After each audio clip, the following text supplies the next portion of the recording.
Bon, aujourd'hui, j'ai le bonheur et le plaisir de vous annoncer que Gloire est en phase de signer en deuxième division turque au club de Manisa FC. C'est un club très ambitieux qui a observé Gloire pendant son séjour en Belgique. Il y avait plusieurs équipes qui étaient derrière Gloire, notamment Westerlo et Malines qui observaient attentivement le joueur.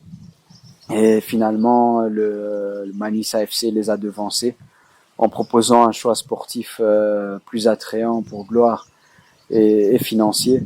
C'est une très grande réussite pour Gloire parce qu'aujourd'hui, je pense qu'il va vraiment pouvoir vivre du football, être payé comme un professionnel en Europe. Ça, c'est un très grand succès pour lui, mais également pour nous parce que ça veut dire que il y a des fruits de cet encadrement des jeunes. Pour moi, c'est un rêve.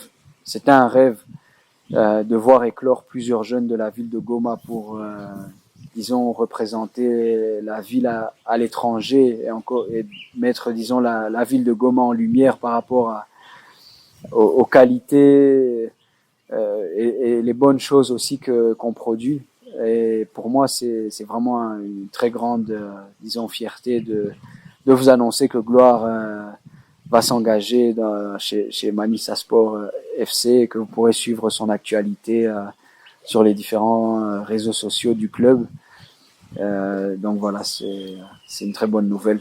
Moi, je pense que le football, c'est une école de la vie d'abord et que finalement, les bienfaits du football vous serviront de toute façon quoi qu'il se passe dans la vie, mais clairement, si vous avez du talent et que vous mettez sérieusement à travailler, il n'y a aucune raison que vous ne puissiez pas arriver à vos objectifs. En fait, le footballeur, avant d'être footballeur, pour moi, c'est un état d'esprit.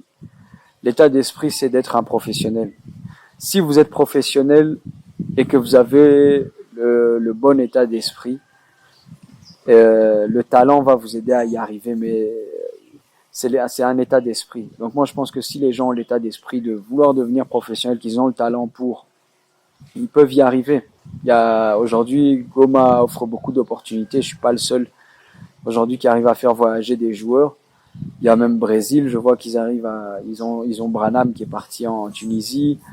Il y a Dauphin Noir qui a su exporter au Ghana son ancien meneur de jeu, dont j'oublie le nom, mais Linda. Et donc aujourd'hui, en fait, Goma se révèle comme une terre d'opportunités pour les footballeurs. Et si je peux même ajouter un petit quelque chose, ayant voyagé quand même dans le Congo pour chercher à recruter des joueurs, je peux vous dire que Goma est un endroit où il y a, pour moi, qui regorge de talent. Aujourd'hui, Goma est en train de laisser juste 3 ou 4 petites années encore s'écouler. Vous allez voir le nombre de joueurs de Goma qui vont se retrouver au plus haut niveau du football congolais, ça, parce que je vois ce qui se passe ailleurs et ici, et on est sur le bon chemin.